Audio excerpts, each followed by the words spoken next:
Friday, they let them out. Friday, you stop by the service, then you get you half a whole bottle of whole egg and all that till you get there to church. They still got to be worked on, right? Yeah. All right. Did you come and become perfect and righteous and holy all at one time? No.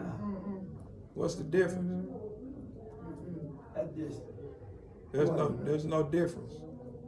Everything takes a process. So we should not be sitting down on God and sitting down on his people. Because like I said yesterday, if somebody prayed for you and helped you and went all out for you, why are you not doing the same for somebody else? Right. And I think the excuse we use sometimes is, you know, they are different, that they are a different breed, and they are different. They're different from what we were, they're different from what our children were, you know, as it goes on. I think Barbara talked about the baby boomers and, you know, coming on up the other night. But, so we have to get to a place where we actually, I think we have to get to a place where we actually teach how to evangelize. Yes. How do I go get them? Yes. You know, what does it look like? Yes. You know what I'm saying? Yes, I agree. I highly agree. Yeah. Like everybody, oh Lord, everybody don't have the same style. Thank you. In evangelism. So my mother never went out and walked the streets to talk to people. But they knew she was different. But my mother used to have a company called Caraway Cakes. She made cakes for everybody in the city of St. Louis on holidays and did most wedding people's cakes all her life. So when she met them and found out what they wanted to do about their cake, she also mentioned Jesus. Yeah. And people know her from her cakes. Yeah. Not from walking out, but being helpful in what she did in her walk of life. So everybody has to identify with what your gift is. This is one of my gifts I'm sitting up here doing right now. This comes easy to me. This comes very easy to me. When I start talking, I'll be nervous for 5 seconds. After that, I'm in my vein. All right. So this is easy for me. This is one of the things I know how to do well. So I don't have no problem talking to people. And this is where we got to get to. Whatever you encounter, however you encounter them, you got to use your gifts and your talent to reach them and teach them and bring them in. It don't matter what it is. Like I told you, I reach people playing on a pool table. I'm going to kill you on behind the 8 ball and Jesus is alive. You want some more? You know our kids today, they're wearing these hoodies and they have it on the head. Now if you invite them to church, they got their hoodie on, then you want to tell them to put their hat up, then they get upset and leave. How you do that? Don't tell them. Don't tell them, they let them sit there. Let them sit there. You don't know them. You're trying to win them.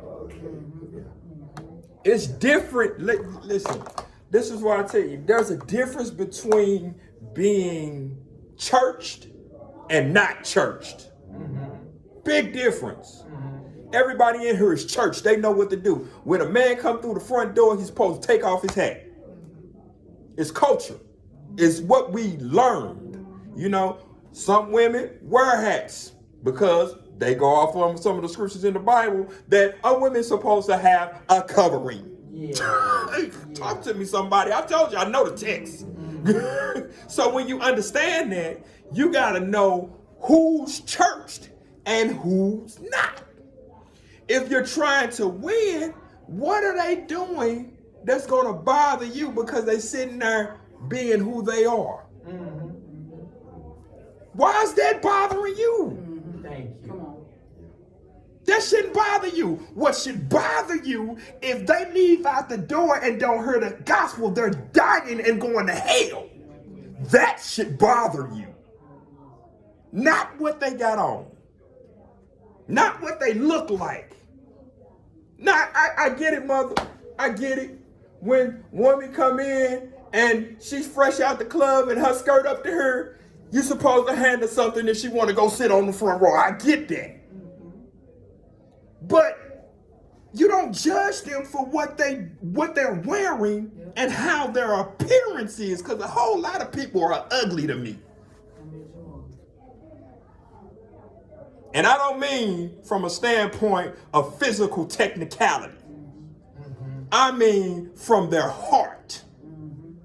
Because when you say you are one thing and you act like something else, we call those turncoats.